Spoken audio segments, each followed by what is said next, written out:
지혜 있는 성도들은 어떻게 하면 하나님을 잘 섬기는지 섬김에 대한 비결을 가지고 있을 뿐만 아니라 그 하나님을 잘 섬기는 그 비결과 본인이 받은 은혜와 축복을 다른 사람들도 그렇게 할 수 있도록 그들에게 권할 줄 알고 그들에게 감동을 줄 수 있는 사람들입니다. 참으로 그들은 보물 같은 사람이고 그 지혜로운 사람은 하늘의 별처럼 빛나는 사람이라고 성경은 말씀하고 있습니다. 자신이 터득한 신앙의 이 생생한 경험을 특별히 자녀들에게 잘 가르쳐주고 주위 있는 성도들에게 영향을 주는 이런 사람을 가르쳐 우리가 멘토, 리더다. 멘토, 그들 이끌어내는 사람이고 리더, 그들을 앞서서 본을 보여주는 사람이다 라고 하는 것입니다. 교회 안에는 이런 분들이 많아야 됩니다. 그래야 다른 분들도 그분들을 본받아서 그들도 지혜로운 성도가 되고 복 있는 성도가 될 것입니다. 우리가 잘 아는 영국의 크롬웰이라고 하는 사람이 있었습니다. 아주 어려서부터 이 크롬웰은 청교도 가정에서 그 어머니의 철저한 신앙 훈련을 받았습니다. 청교도 신앙의 장점이 부모들이 그 자녀들에게 철저하게 신앙 교육을 시킨다는 것입니다. 어찌 보면은 너무 가혹하리라고 할 정도로 엄격한 신앙 교육을 시켰다라고 하는 것입니다. 어려서부터 이 크롬웰은 어머니의 신앙 훈련을 받으며 자라는데 그의 어머니는 항상 아들에게 가르치는 교훈의 말씀이 하나님을 잘 섬기는 비결을 뭐라고 말하느냐고 하면 하나님을 위해 일하는 사람이 되어야 한다. 그러려면 늘 기도하는 일과 성경 읽는 일에 힘을 써라. 이게 크롬웰에게 잔소리 정도로 들을 정도로 틈만 나면 자꾸 하는 소리가 하나님을 위해 일하는 사람이 되어야 된다. 그러기 위해서는 기도하는 사람이 되어야 되고 성경을 가까이 해라.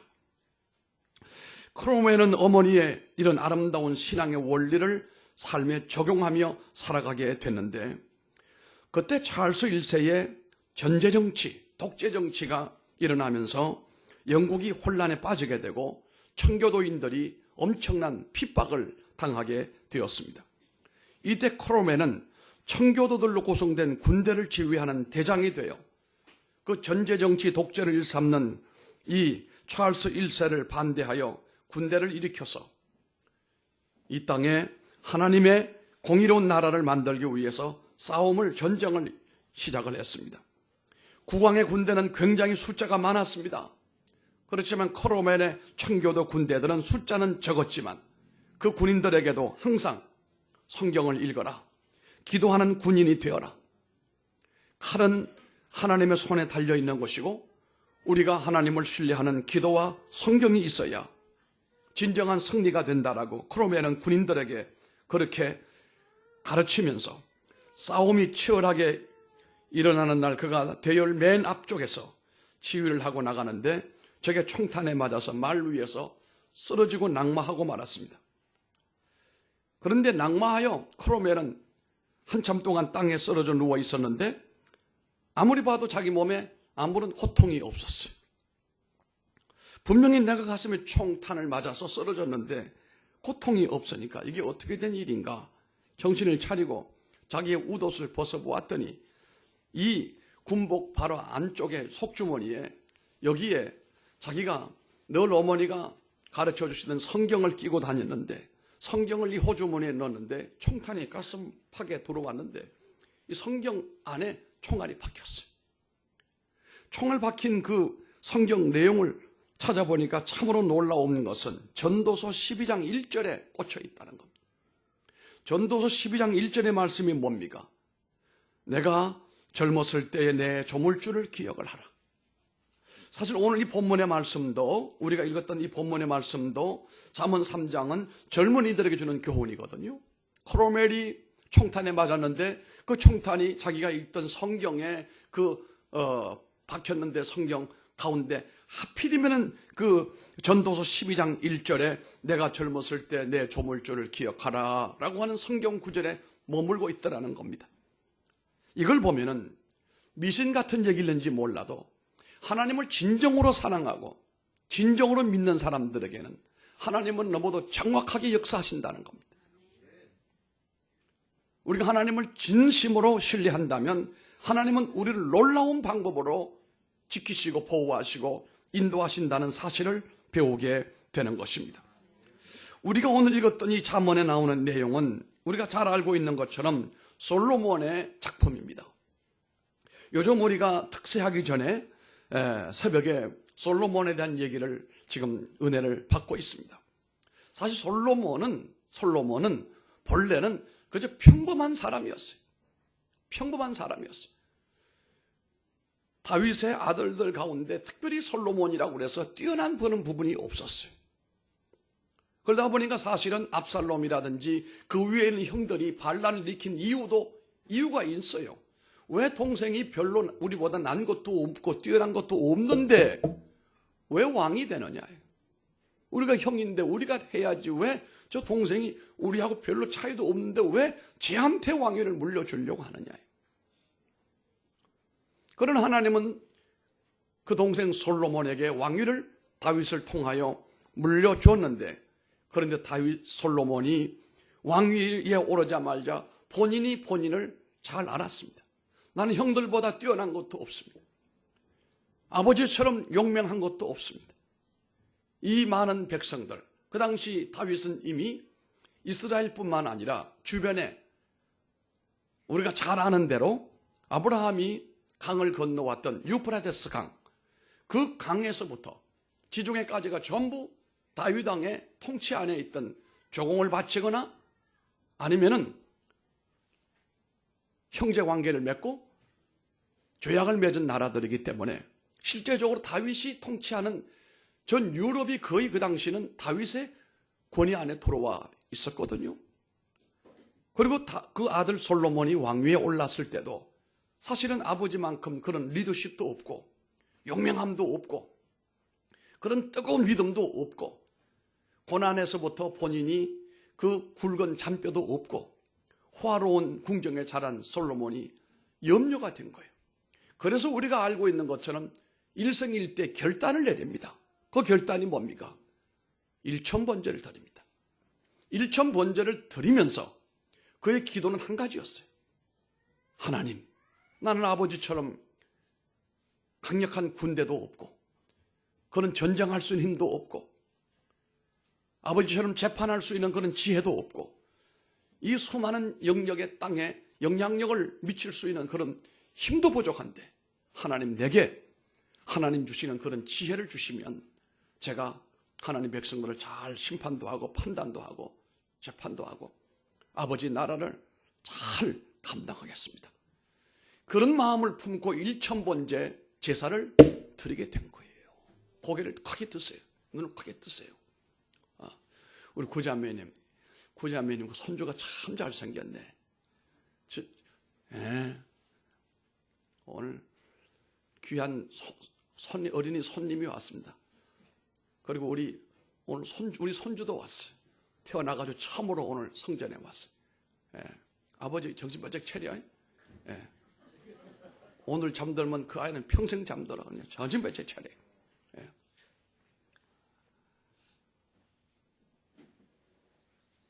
솔로몬이 그 형들과 비교해도 별로 뛰어난 것도 없고 아버지가 원체 크신 거느리다 보니까 그 밑에서 본인이 너무도 작았어요.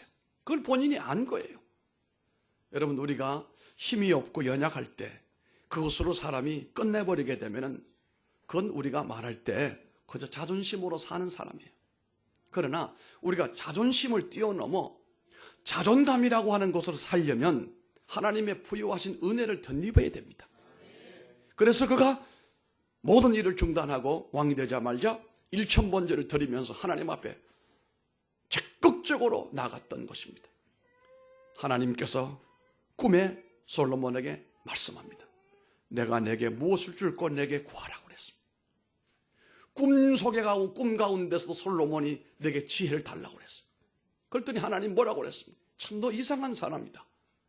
오래 사는 장수도 구하지 않고 부귀도 구하지 않고 원수들이 많아 쳐들어오는 것을 못 쳐들어오게 막아달라고도 하지 않고 어떻게 지혜를 구하느냐? 그래, 내가 너에게 지혜를 주되 이전에 그 누구도 이런 지혜를 받은 적이 없고 이 이후에 누구도 이런 지혜를 받을 자가 없고 그리고 나머지 네가 구하지 아니했던 수와 부귀와 원수들의 침략도 내가 다 막아주마. 하나님이 우리에게 기쁨으로 응답하시면 우리가 기도하는 것 이상으로 하나님께서 우리의 필요를 너무도 잘 아시고 부유하게 충만하게 채우실 줄로 믿으시기를 바랍니다.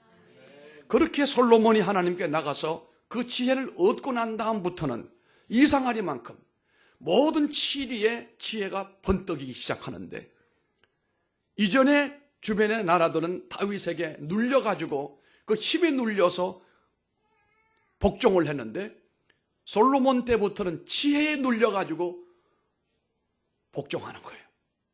스스로 솔로몬에게 그들이 자원하는 마음으로 지혜를 배우겠다고 오는 사람이 있고 한 번 왔다 간 사람이 얘기를 들은 다른 왕들도 또 오고 또 오고 또 온단 말이에요.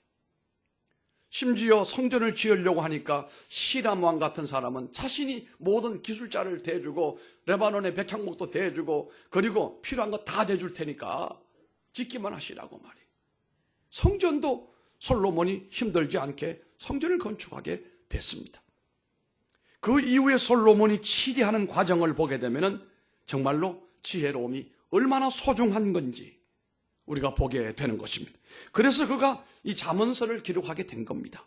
잠언서는 한마디로 말해서 지혜서인 것입니다. 이 지혜서 내용 가운데 다윗이 청년들에게 하는 말이에요. 솔로몬이 어떻게 하면 하나님을 잘 섬길까? 어떻게 하면 지혜롭게 하나님을 잘 섬기는 사람이 되어 사랑과 축복의 사람이 될 것인가? 이것입니다. 첫 번째 말씀하는 내용입니다. 마음을 다하여 하나님을 신뢰하라. 이겁니다.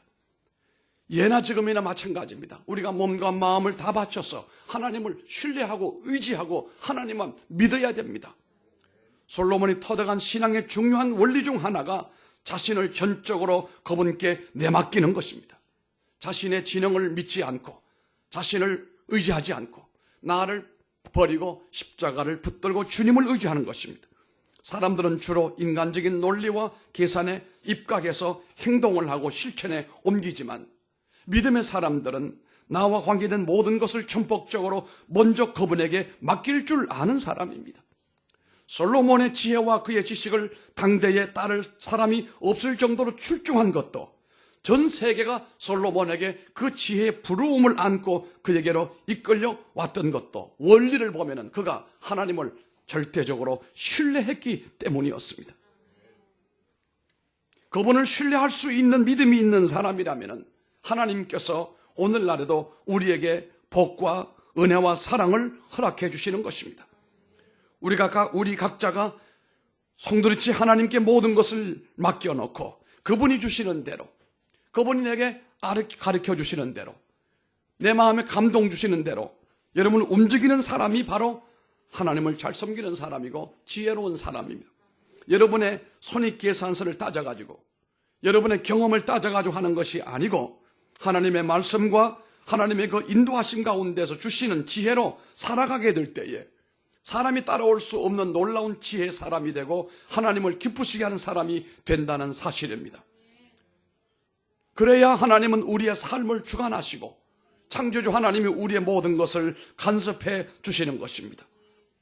하나님은 내가 진토로 진얼고로 빚어진 체질이었음을 하나님이 잘 아시고 내가 굉장히 연약한 존재임도 하나님이 잘 아시고 그리고 우리에게 세밀하게 간섭하시고 개입한다는 것도 여러분이 알려면 여러분의 삶을 하나님께 전적으로 맡겨야 되는 것입니다. 내가 여호와를 의뢰하면 내 삶 전체를 하나님은 지배하시게 되고 또 통치하시는 놀라운 일들을 경험하게 됩니다. 모세가 자신을 의뢰하고 동족의 문제를 해결해 주려고 사이에 끼어들었다가 생사람을 죽이는 귀한 생명을 죽이는 실패의 경험을 했습니다마는 그가 하나님께 모든 것을 맡기고 하나님의 지팡이를 들고 하나님이 인도하는 대로 그 백성을 이끌고 나갔을 때 모세 때문에 죽은 사람은 한 사람도 없습니다. 모세 때문에 상처 입은 사람 하나도 없습니다. 자신들이 하나님을 부정하고 불신앙으로 죽은 사람은 있지만 지도자 모세 때문에 생명을 잃은 사람은 하나도 없더라 이거예요. 결국은 모세의 전적인 하나님의 신뢰가 많은 기적을 경험하게 되었고 그들을 가나안 땅으로 이끌게 되었던 것을 우리가 알게 됩니다. 여러분, 자신과 세상을 의지하면 하나님을 안 믿는다라고 하는 것과 똑같습니다. 여러분의 머리와 여러분의 능력만 믿고 하나님을 의지하지 않는 것은 하나님을 믿는 사람이 아니라고 하는 것을 증거하는 것입니다. 특별히 인간이 의지하기 쉬운 것이 있는데, 가장 집착하기 쉬운 것이 있는데 그게 뭘까요? 그게 재물입니다. 우리가 특세하는 첫 시간에 우리가 얘기를 했어요. 요즘은 아이가 태어나가지고 3살만 되면 돈을 안다는 거예요. 얼마나 사람이 세상 권력, 돈을 의지하는지 몰라요. 오늘 현대인들이 이 많은 편리함과 모든 것을 누리려면 단 한 가지만 있으면 돼요. 돈만 있으면 됩니다. 여러분, 이 스마트폰이라고 하는 이 기능이 이게 요물단지 아닙니까? 여기 안에 다 있잖아요. 출퇴근할 때 여러분 지나가다가 전철을 타거나 시내버스를 타거나 또 타려고 서 있는 사람을 이렇게 보십시오. 전부 다 이러고 계세요. 스마트폰은 나의 목자시니 내게 보조감이 없으리로다. 이 안에 다 있느니라. 아마 요술 램프도 이런 램프가 없어요. 뭘 알고 싶어서 입력만 시키면 설명을 쫙 해줘요. 요즘에 제가 관심을 갖고 읽는 책 가운데 미학이라고 하는 책이 있습니다. 분야가 있습니다. 미학. 아주 고전적인 플라톤으로부터 시작해서 오늘날 근대 학문으로 자리를 잡고 있는데, 이 미학이라고 하는 것은 모든 것을 우리가 알고 모든 것을 하고 있지만 그 가운데서도 우리가 행복을 누리고 재밌게 하고 이렇게 하자라고 하는 것. 쉽게 말하면 양념이거든요. 이왕 인생 사는 거 좀 행복하게 살고 즐겁게 살고 재밌게 살아가면 좋지 않느냐. 그런데 그것도 여러분, 우리가 미학을 전공하지 않아도 네이버 선생한테 미학 딱 쳐보십시오. 쫙 나옵니다. 모든 정보 다 나옵니다. 대중교통이 많이 발전되어 있는데 막상 타려고 하면 어디서 뭘 타고 어디서 갈아타는지 잘 모르니까 근데 찍어보게 되면 정확하게 가르쳐줘요. 한치의 오차도 없이 가르쳐줘요. 그런데 이 모든 것을 누리려면 반드시 돈이라고 하는 것이 한 달에 얼마 들어가야 이게 돌아가는 거예요. 나머지도 마찬가지입니다. 자동차 타고 다니는 거 얼마나 편리해요. 그런데 거기 기름값이 들어가야 됩니다. 좋은 집에 살려면 얼마나 좋아요. 거기 돈이 들어가야 됩니다. 그러니까 현대인들은 이 물질에 얼마나 집착이 강한지, 이것이 있어야 내 모든 삶이 편리하게 돌아간다라고 하는 것에 철저하게 세뇌 교육을 받은 사람들이거든요. 불편한 것을 못 견딘다는 겁니다. 불편한 것을 못 견딘다. 우리가 어릴 때 이 얘기하게 되면 이것도 목사는 또 옛날 얘기 또 그런가 듣기 싫다고 하는지 모르지만 할 수밖에 없어요. 웬만한 추위가 와도 그냥 몸으로 이겨내는 거예요. 웬만큼 더위가 와도 몸으로 이겨내는 거예요. 요즘 사람들 1, 2도를 못 견딘다 이거예요. 1, 2도를 못 견뎌. 조금 더우면 난리가 나고 조금 추워도 난리가 나고. 그런데 그런 안락한 생활을 우리가 유지하려면 거기도 돈이 들어간다는 얘기예요. 그러다 보니까 돈만 있으면 모든 것이 해결된다라고 하는 생각과 그런 철학을 가지고 있는 거예요. 이런 사람들에게 그보다 중요한 것이 하나님입니다. 그보다 더 중요한 것이 하나님을 신뢰해야 됩니다. 이게 얼마나 어렵겠어요? 그럼에도 불구하고 하나님을 신뢰하고 이 모든 것들보다도 하나님을 더 소중히 여긴다는 건 정말 믿음의 사람입니다. 참으로 귀한 믿음이 아닐 수가 없습니다.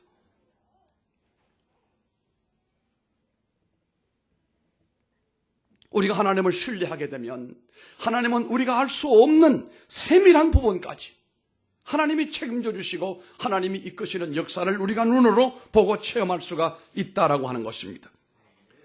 여러분, 세상을 의지하지 말기를 바랍니다. 하나님을 의지하시기 바랍니다. 이 시대가 참으로 하나님을 의지하기 어려운 시대고 세상을 의지하기 쉬운 세대입니다만, 특히 인간이 의지하기 쉬운 것이 물질이라고 하지 않아요. 성도가 재물을 의지하면 그 재물까지 빼앗길 수도 있어요. 성도가 자기 건강만 자랑하면 그 건강도 빼앗길 수가 있어요. 그러나 하나님을 신뢰하면 하나님이 필요한 물질도 주시고 건강도 주실 수가 있다는 겁니다. 그러므로 우리는 자신의 생각과 계산을 끊임없이 포기하는 결단과 더불어 하나님의 방법을 기대하는 훈련을 계속해 나가시기를 바랍니다. 자기 부정, 셀프 디나이얼이라고 하는 자기를 부정하는 것. 나는 연약합니다. 나는 어린아이 같습니다. 이게 다윗이고 이게 본문에 잠언 3장을 말하고 있는 솔로몬의 신앙이에요. 그 위에 하나님께서 지혜를 주시고 하나님의 부도 주시고 능력도 주셨잖아요. 여러분, 하나님을 신뢰하시길 바랍니다. 뿐만 아니라 두 번째는 본문에 보니까 범사의 하나님을 인정하는 사람이 되어야 되는 것입니다. 신뢰가 안 되면 인정 자체가 안 됩니다. 신뢰가 이루어져야 하나님을 인정하는 과정으로 발전할 수가 있거든요. 모든 일에 하나님 중심 의식을 갖고 하나님의 중심 사상을 가지고 살아가자. 절대 그분을 소홀히 해서는 안 되는 것입니다. 내 안에 일어나는 사소한 것에서부터 큰 것에 이르기까지 철저히 그분께서 섭리하시고 주장하시고 이 역사를 이끄신다는 것을 여러분 믿으시길 바랍니다. 그리하면 하나님께서 여러분에게 귀한 귀를 열어주시게 될 겁니다. 범사에 하나님을 인정하면 그 사람에게 하나님께서 어떻게 하시는가를 오늘 성경은 말씀하고 있는 것입니다.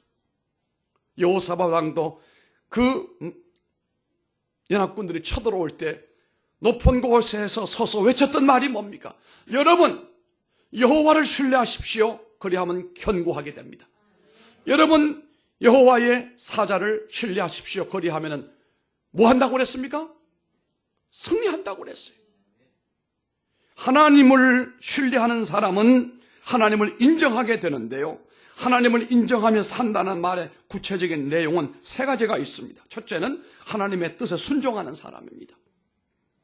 하나님의 주권을 믿는 사람은 하나님 뜻에 합당하게 행하게 되는 것이고, 하나님의 뜻을 알기 위해서는 하나님 말씀을 묵상하게 되고 하나님의 지혜를 구하는 사람이 될 것입니다.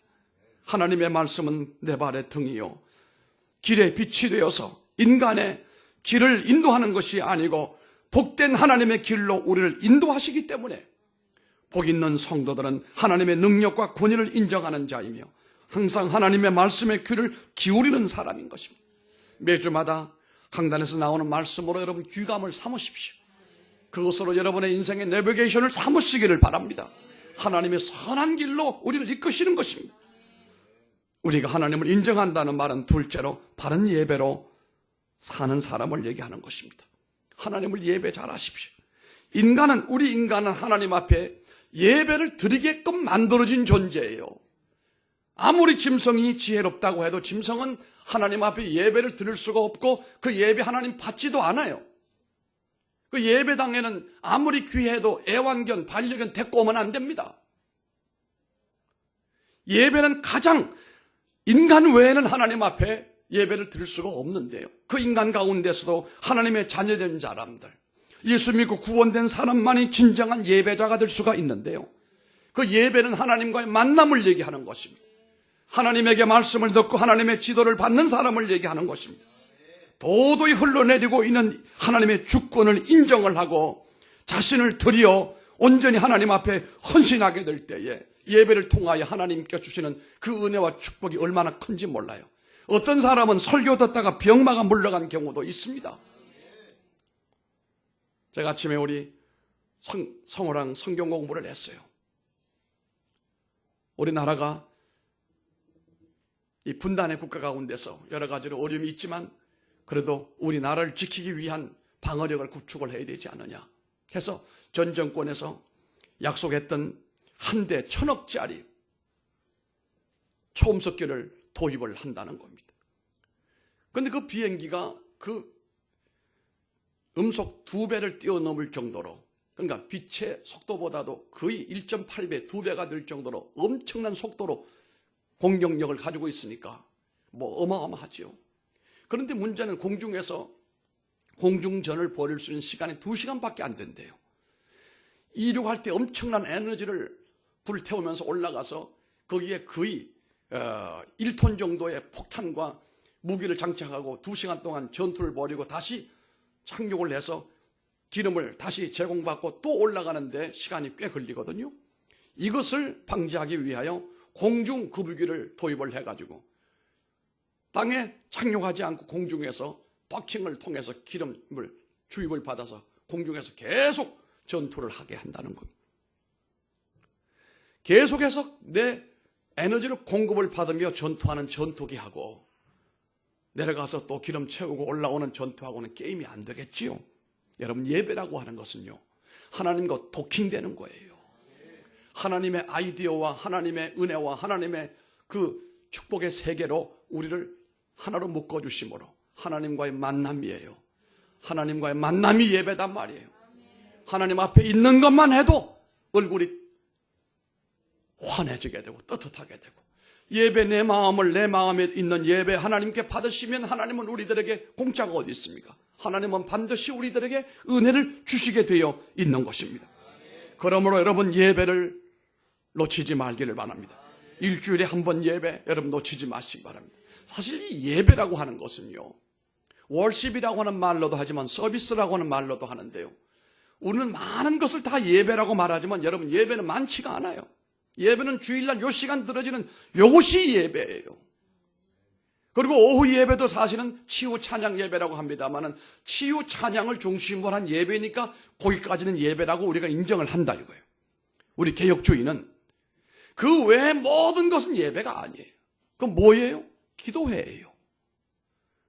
그럼 결혼은 예식이에요. 장례도 예식이에요. 개업식은 예식이 아니고 개업은 개업 기도회예요. 수요일 기도회예요. 새벽 기도회, 예배가 아니에요. 예배는 우리가 신령과 진정으로 온 성도들이 한 자리에 모여서 우리가 있는 것을 드리고 하나님의 은혜를 입는 이 예배 순서를 보십시오. 설교 전까지는 우리가 하나님께 드릴 수 있는 최고의 모든 것을 다 드립니다. 찬송 드리죠, 기도 드리죠, 또 예물 드렸지요. 우리가 가지고 있는 거 다 드렸어요. 그리고 설교는 뭡니까? 드린 다음에 하나님께서 주시는 것을 받는 시간이에요. 설교는 받는 시간이에요. 설교는 은혜 받는 시간이고 축복받는 시간이에요. 그러므로 아멘 해야 되는 것입니다. 이렇게 예배가 있음으로 인하여, 이 예배를 드리는 것으로 인하여 하나님을 인정하는 거예요. 우리가 6절 하반절에 보면은 그리하면 내 길을 지도하시리라, 지도하신다고 하잖아요. 내 길을 지도한다는 말은 뭡니까? 구원을 베풀어 주신다는 그런 뜻입니다. 기쁨을 얻게 하신다는 뜻입니다. 승리의 복을 주신다, 이런 뜻인 것입니다. 예배는 우리 인간이 누릴 수 있는 이 땅에서 최고의 가치 있는 아름다운 예식임을 놓치지 말고, 그래서 제가 이 일군 사령부 원주에 있을 때 보면은 바로 옆에 캠프롱이라고 하는 그 미8군 군수 부대가 있어요. 가끔 주일날 오후에 그 교회에 가게 되면은, 초청을 받아 가보면은 미군들이 봉급을 타고 난 다음, 다시 말하면 그 다음날 금요일날 봉급을 타고 돌아오는 주일날이 되게 되면 그 돈을 받아가지고 술집에도 가고 그 돈 가지고 뭐 사기도 하고 이러죠. 그리고 난 다음 주일날 오후에 가보게 되면 그 예배 참석하는데 술이 덜 깬 상태로 예배당 오는 사람이 있어요. 난 처음에는 상당히 이해를 못했어요. 그리고 거기 있는 군종복을 했어요. 도무지 저 사람들은 교회를 왜 오느냐? 술 냄새 풍기고. 그럴 때 뭐라고 하냐? 그래도요, 저 사람들이 술은 먹어도 11조는 내야 된다는 걸 알고 있다는 거예요. 11조 내려온대요. 수입 11조 내려온대. 물론 술도 안 먹으면 좋겠습니다만 그 11조 사상이 얼마나 소중한 것인지 알 수가 없는 것입니다. 다윗이 여호와를 인정하여 골리앗에게 승리했던 것처럼 성도는 하나님의 전순갑주를 입고 나아갈 때에 우리를 공격하는 그 어떤 것들도 물리칠 수 있는 은혜가 있을 줄로 믿습니다. 하나님을 잘 섬기는 세 번째 방법은 하나님을 경외하며 악에서 떠나야 됩니다. 죄 짓는 일에서부터 멀어지기를 바랍니다. 성도는 항상 하나님 앞에 있다라고 하는 코람데오의 정신을 가져야 되는 것입니다. 요셉은 어릴 때에 아버지 곁에 있다가 형들에게 의해서 모진 배신을 겪게 됩니다. 많은 유혹을 당하게 됩니다. 그럴지라도 요셉이 오뚜기처럼 살아남았던 것은 내가 하나님 앞에 서 있다라고 하는 이 믿음 때문에 유혹에 넘어가지 않았고 유혹에 자빠지지 않았습니다. 잠언서 14장 15절에 보니까 지혜로운 자는 두려워하여 악을 떠나나 어리석은 자는 방자하여 스스로 범죄하느니라 말씀합니다. 내가 죄에 물들 때는 하나님 앞에서 값이 떨어진다는 것을 알아야 됩니다. 내가 죄로부터 멀어질수록 하나님 앞에 밸류가, 가치가 높아간다는 것도 깨달으시길 바랍니다. 에녹같이 세상과 죄를 떠나서 주와 동행하는 우리가 되기를 바랍니다. 마지막으로 네 번째, 하나님을 잘 섬기는 방법, 솔로몬이 우리들에게 권하는 말이 있습니다. 귀한 물질로 하나님을 공경해라, 이겁니다. 다윗은 성전 건축을 준비할 때 자신의 가장 귀한 개인의 소유된 물질을 풍성히 드렸어요. 그의 아들 솔로몬은 자신이 1000번의 제물을 드리며 끈질기게 하나님의 마음 감동시키려고 애를 썼습니다. 이게 모두가 뭡니까? 드림이었습니다. 여러분, 하나님께 드림은 넉넉하시기 바랍니다. 드림에는 신앙적인 반드시 경험이 넘치게 될 것입니다. 특히 이 솔로몬이 오늘 우리에게 말한 게 뭐예요? 첫 열매는 하나님의 것이다. 처음 얻은 것은 하나님께 반드시 드려야 된다. 이걸 우리에게 가르치고 있습니다. 이와 같이 내게 있는 가장 소중한 것은 하나님을 드림으로 주를 최고로 높이고 내가 낮아질 때 하나님은 나를 축복하시는 것입니다. 하나님을 높이고 하나님께 드리는 태도가 날마다 좋아지길 바랍니다. 솔로몬은 그렇게 할 때에 어떻게 됐습니까? 오늘 말씀을 보니까 그의 창고가 가득 찼다, 이런 복을 경험했습니다. 하나님께서 그에게 많은 것으로 맡기심으로 하나님의 영광을 드러내고 기쁨을 누리게 했다는 겁니다. 두 번째 보니까 새 포도즙이 넘치게 된다고 했습니다. 이건 뭡니까? 작년에 포도주가 있는데 새 포도주가 또 왔다는 말은 해마다 풍년이 들었다, 이 말이에요. 성도가 손을 대고 성도가 경영하는 모든 것에 많은 부유함이 넘쳐났다는 거 아닙니까? 우리가 지금 AI 시대를 맞이했어요. 제4차 산업으로 넘어가면서 기존의 산업이 막 무너지고 와해되는 가운데 있습니다. 이럴지라도 우리 성도들은 하나님 주시는 새 포도즙이 넘쳐날 수 있는 그런 기업의 복을 받으시기를 바랍니다. 결론입니다. 하나님을 신뢰하고 하나님을 인정하시기 바랍니다. 그리고 그를 공경하시길 바랍니다. 그리고 내 손에 가장 귀한 것을 자꾸 하나님께 드리기를 좋아하시기를 바랍니다.